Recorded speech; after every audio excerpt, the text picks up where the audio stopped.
Today we're making a Ghanaian classic, Kenkey with fish and Mεko. I'm seasoning my fish with some comfort spices and red pepper powder for at least an hour, and I'm going to grill it while I prepare my Kenkey. In a large bowl, I'm adding 1 cup of fermented corn dough and breaking all the pieces very well with my hands before adding them to my pot with 1 cup of water. Here we want to bring this to a boil until it sets to this consistency, similar to Mεko. In the meantime, my husband helped me separate the corn husks that need to soak in warm water.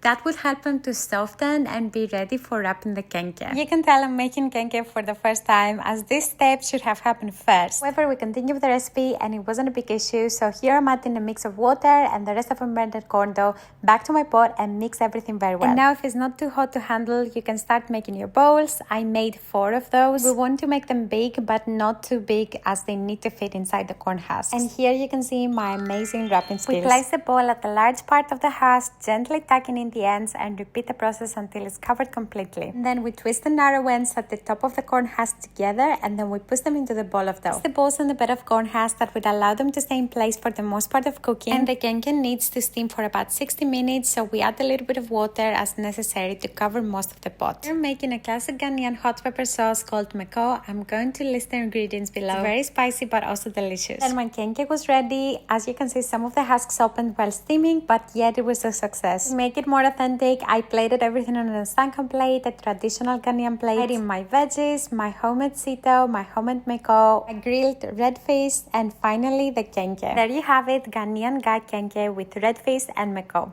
If you like this recipe, let me know in the comments and follow for more.